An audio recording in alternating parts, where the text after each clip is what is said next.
Bismillah, salatu wassalamu ala rasulillah wa ala alihi wa sahbihi wa mawalah amma ba'du. Ini nasihat Imam Al-Ghazali yang selanjutnya. Ini merupakan nasihat kedua dari Imam Al-Ghazali kepada santrinya. Bismillahirrahmanirrahim. Qala al-mu'allif rahimahullahu ta'ala wa nafa'ana bihi wa bi 'ulumihi fid dharain amin. Bismillahirrahmanirrahim. Ayyuhal waladu, hei anakku, wahai anakku, kata Imam Al-Ghazali. An-nasihatu sahlun, jadi nasihat itu gampang. Wal muskilu qabuluha, yang sulit menerimanya. Jadi kata Imam Al-Ghazali kepada santrinya yang mau boyong, jadi nasihat itu gampang. Yang sulit menerimanya. Kadang-kadang kita sedang memberikan nasihat kepada orang lain, tapi orang lain menganggap bahwa kita sedang tidak memberikan nasihat. Tapi orang lain menganggap kita sedang marah-marah atau menyalahkan, padahal itu nasihat. Ya. Jadi makanya kalau hanya ingin memberikan nasihat itu siapa saja tahu. Siapa saja bisa. Meskipun orang buruk sekalipun, maling sekalipun, memberikan nasihat bisa. Jadi jangan lakukan ini, jangan lakukan ini. Jadi semua kalau hanya memberikan nasihat itu semua bisa. Tapi menerima nasihat itu sulit. Jadi menerimanya yang sulit. Jadi meskipun saya hanya memberikan nasihat kepada teman-teman, ya bisa saja. Ayo teman-teman, sholat qobliyah ba'diyah, atau ayo teman-teman puasa Senin Kamis. Ya sangat bisa karena gampang. Memberikan nasihat hanya gampang. Tapi orang yang diberi nasihat oleh saya, dia sulit menerimanya.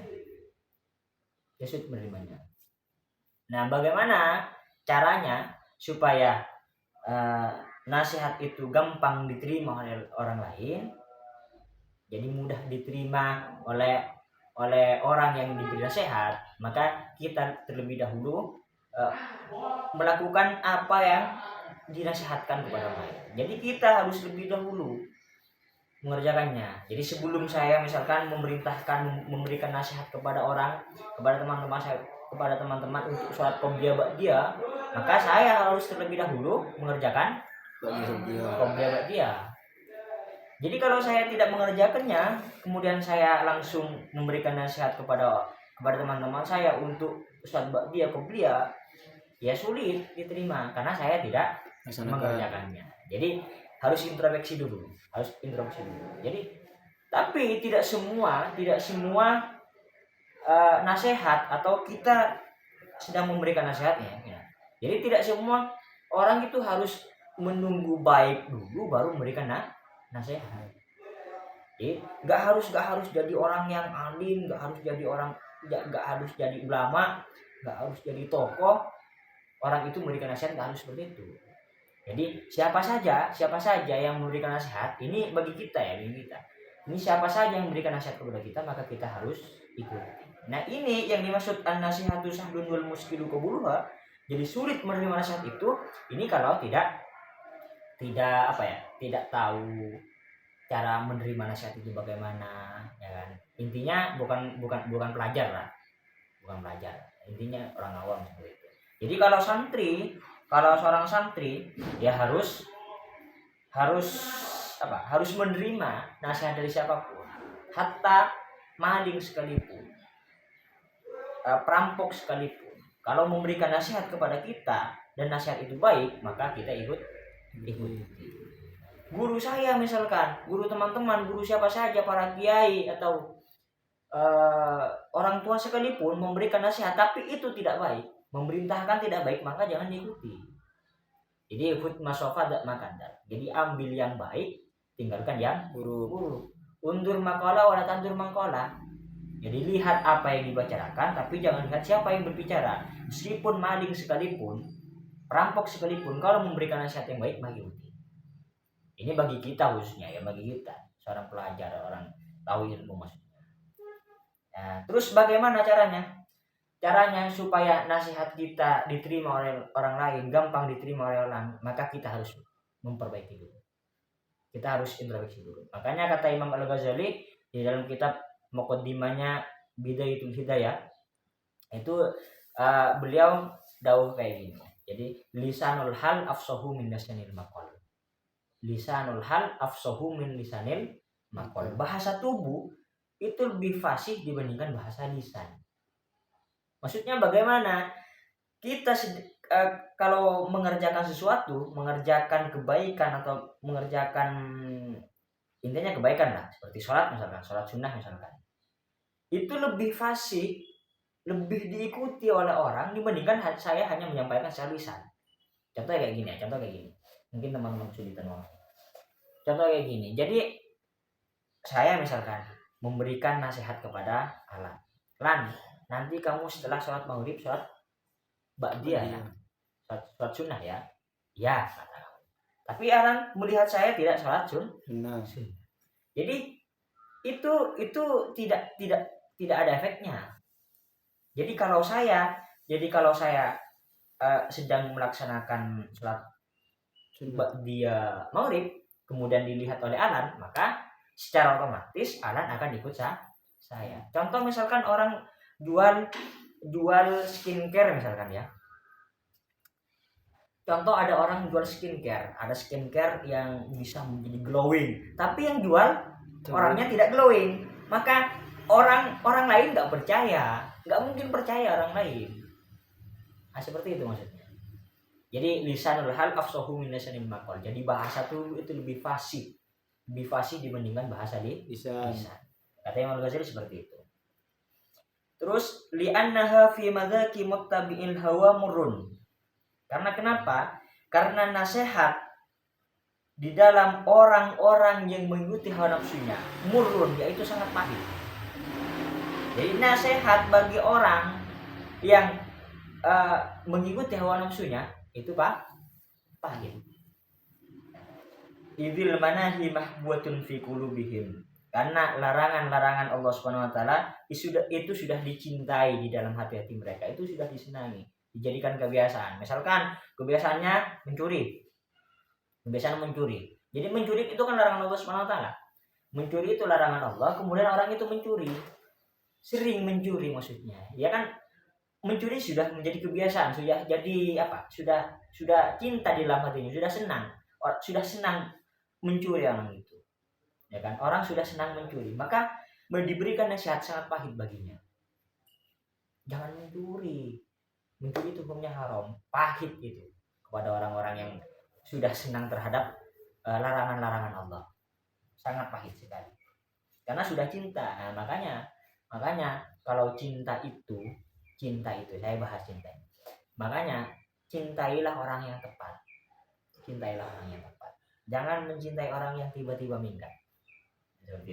Jadi kalau orang sudah cinta kepada sesuatu, maka semua yang ada di sekitarnya maka tidak kelihatan, hanya orang itu yang kelihatan. Jadi kalau orang sudah cinta terhadap larangan-larangan Allah, sudah senang di dalam hatinya terhadap larangan-larangan Allah, seperti meninggalkan sholat, seperti mencuri, maka semua yang lain, kebaikan-kebaikan yang lain itu tidak ada gunanya kepada mereka. Ya, karena sudah cinta, karena sudah menyatu dengan pikirannya, dengan hatinya.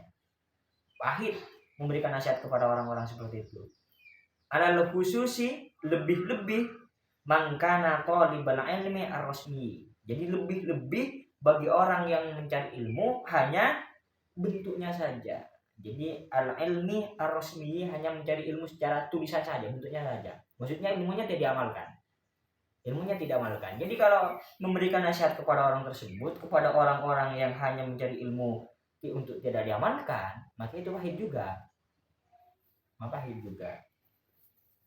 Terus mustaghila fadli nafsi, dan menyibukkan dirinya untuk memperoleh keutamaan jiwa. Jadi di saat saya cek mustaghila fadli nafsi di sini, di syarahnya adalah bahwa dia mencari ilmu hanya untuk dikenal, mencari ilmu hanya untuk supaya dibilang lebih wow dari teman yang lain. Jadi kan orang kalau punya ilmu kan, wah, saya tafsir sudah 2 kali khatam, saya Jami'us Shawir 3 kali khatam, ya kan, seperti itu kan. Jadi kalau tujuannya hanya mencari ilmu seperti itu, maka diberi nasihat tidak ada gunanya. Parah orang-orang seperti itu. Memang di waktu-waktu tertentu memang kita harus tampakkan bahwa kita punya ilmu. kita tampakkan harus kalau kita punya ilmu. Jadi biar orang tahu ini fannya fikih, ini fannya tafsir, ini fannya misalkan hadis, misalkan di depan rumahnya lah nanti, di depan rumahnya misalkan diberi tulisan Maulana Maftuh Robbani, ya kan, alim tafsir, misalkan diberi plang di depan rumahnya, ya nggak apa-apa, biar orang tahu. Nah, tapi kalau hanya mencari ilmu hanya karena ingin dibilang lebih wow dari teman yang lain, nah itu yang parah, itu yang nggak boleh. Tergantung niatnya ya, tergantung niatnya. Wa manakibid dunya, dan mencari pangkat-pangkat dunia, Jadi mondok di sini hanya karena ingin memperoleh kedudukan yang tinggi, misalkan ketua pengurus atau menjadi kedudukan orang yang dibilang alim, intinya hanya mencari pangkat-pangkat dunia, kuliah ke sana hanya ingin menjadi presiden, kuliah di sana hanya ingin menjadi apa, misalkan. Jadi menyibukkan diri dengan sesuatu yang itu tidak bermanfaat. Kalau bermanfaat nggak apa-apa. Saya ingin jadi bupati karena saya ingin merubah kota saya menjadi kota santri, ya nggak apa-apa. Yang nggak boleh kalau hanya ingin ingin memperoleh pangkat yang itu tidak ada gunanya, tidak ada faedahnya, ya. Fa innahu yahsabu anal ilma al-mujarrad lahu wasilatun. Jadi orang yang menganggap bahwa ilmu saja itu hanya menjadi perantara, jadi tanpa diamalkan. Jadi orang menyangka bahwa ilmu saja itu sudah menjadi perantara untuk masuk surga, tanpa harus diamalkan. Misalkan saya tahu tata caranya wudhu misalkan, tapi tidak diamalkan. Saya hanya tahu tata caranya, tapi tidak diamalkan, maka itu tidak ada gunanya. Itu tidak menjadi perantara orang itu masuk ke dalam surga. Jadi orang ini menyangka bahwa ilmu saja itu sudah menjadi perantara tanpa diamalkan. Saya kunu najatuhu wa khalasuhu fihi, dan orang itu menyangka bahwa keselamatan orang tersebut hanya terletak pada ilmu saja tanpa diamalkan. Jadi hanya tahu ilmunya sholat qobliyah ba'diyah, hanya tahu ilmunya bersuci, tahu ilmunya mawaris, tahu ilmunya wudhu, mandi besar dan sebagainya, tapi tidak amalkan, maka itu tidak ada gunanya. Tidak ada gunanya ilmu seperti itu. Meskipun banyak sekali, tapi kalau tidak diamalkan, maka itu tidak ada gunanya. Wa annahu mustawanin anil amal, dan orang itu merasa cukup untuk tidak diamalkan ilmunya. Jadi saya sudah mondok bertahun-tahun, saya sudah hatam ini, hatam itu, ngapain saya harus amalkan? Kalau saya jadi orang yang alim, ya nggak boleh itu. Tapi meskipun kamu banyak ilmunya, tapi kamu tidak mengamalkannya, maka percuma ilmu yang kamu peroleh. Tidak menjadi perantara kamu bisa masuk surga. Tidak perantara kamu bisa masuk surga. Jadi harus diamalkan ilmunya. Kalau ingin ilmu itu untuk menjadi perantara masuk ke surga atau menjadi perantara supaya selamat dari siksa Allah, maka amalkan ilmunya. Maka harus diamalkan. Wa hadza i'tiqadul falasifati, dan ini merupakan keyakinan orang ahli filsafat. Tapi ini ahli filsafat yang tidak baik, ya. Yang tidak baik. Ada filsafat itu yang baik, ada yang enggak baik. Yang ini enggak baik. Subhanallahil azim, maha suci Allah yang maha agung. La ya'lamu hadzal qadra annahu hina hasala idzam lam ya'mal bihi. Dan orang itu tidak mengetahui bahwa di saat orang itu mencari ilmu, apabila ilmu itu tidak diamalkan, takunul hujjatu alaihi akada. Jadi musibah justru takunu al hujjatu alaihi akada, maksudnya di sini justru ilmu yang diperoleh, kalau ilmu itu tidak diamalkan, justru itu menjadi musibah kepada orang itu. Hanya mencari ilmu tapi itu tidak diamalkan, maksudnya annahu hina hasalan ilma idza lam ya'mal bihi takun al-hujjatu alaihi akada. Jadi kalau orang hanya mencari ilmu, jauh-jauh mencari ilmu, berpayah-payah mencari ilmu, tapi untuk tidak diamalkan ilmunya, maka itu bukan menjadi perantara ilmunya, justru menjadi malapetaka, menjadi siksa terhadap diri sendiri. Karena ada sabda Nabi, kama qala Rasulullah sallallahu alaihi wasallam, inna saddan nasi adzaban yaumal qiyamah. Sesungguhnya paling pedihnya siksa di hari kiamat, kata Nabi, alimun lam yanfa'hu Allahu bi'ilmihi, adalah orang yang alim yang mana Allah tidak memberikan kemanfaatan di dalam ilmunya. Kata Nabi seperti itu. Jadi orang yang paling pedih siksanya di hari kiamat nanti, kata Nabi, adalah orang alim yang Allah tidak memberikan kemanfaatan di dalam ilmunya. Maksudnya kenapa? Ilmu itu bisa dikatakan manfaat kalau ilmu itu diamalkan. Meskipun banyak ilmunya tapi tidak diamalkan, itu percuma. Itu bukan menjadi perantara masuk surga, tapi menjadi perantara masuk neraka. Nah, seperti itu maksudnya. Makanya kata Imam Ibnu Ruslan di dalam kitab Zubat di muqaddimahnya itu, fa'alimun bi ilmihi lam ya'malan mu'addabun min qabli umbadil wasan. Kata Imam Ibnu Ruslan.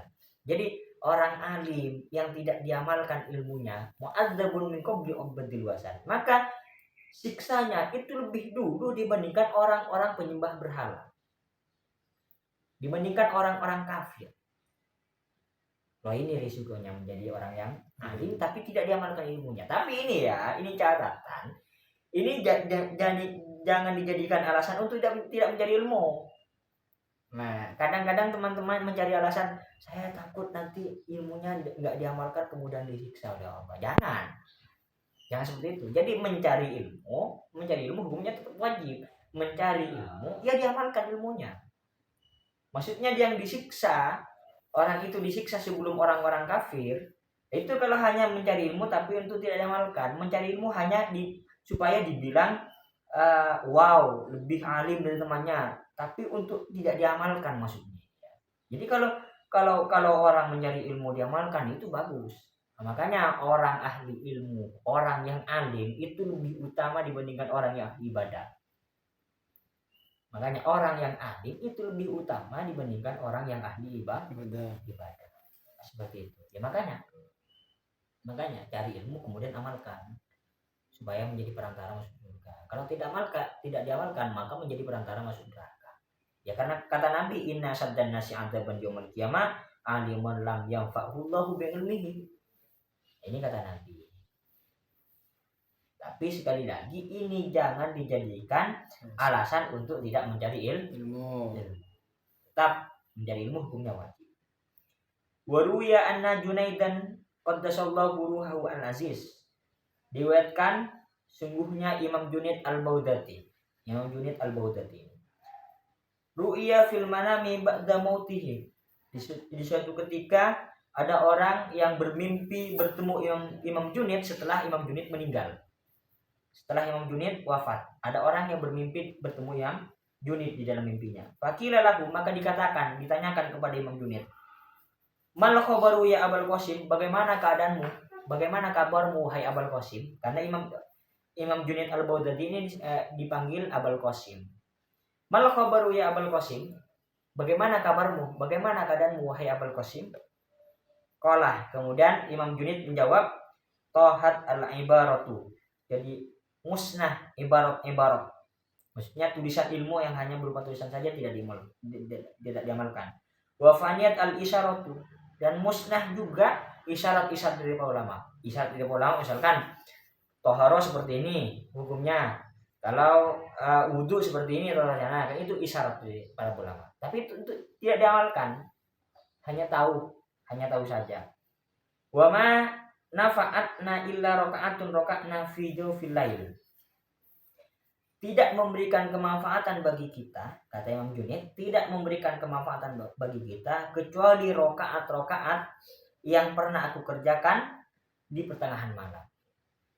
Jadi kata Imam Junaid al-Baghdadi, isyarah kemudian ibarat yang Imam Junaid al-Baghdadi miliki itu tidak ada gunanya, itu tidak ada manfaat. Wa ma nafa'atna illa rakaatun raka'naha fi jawfil lail.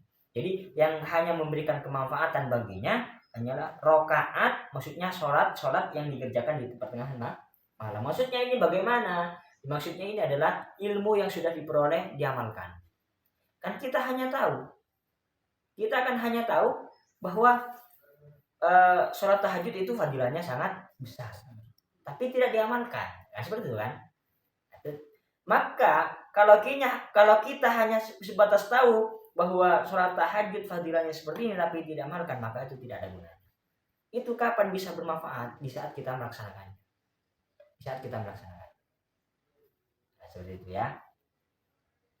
Jadi alhasil ilmu yang kita peroleh, ilmu yang kita pelajari, ilmu yang kita miliki, tapi ilmu itu tidak diamalkan, maka itu tidak ada efeknya kepada kita, tidak ada kemanfaatannya bagi kita.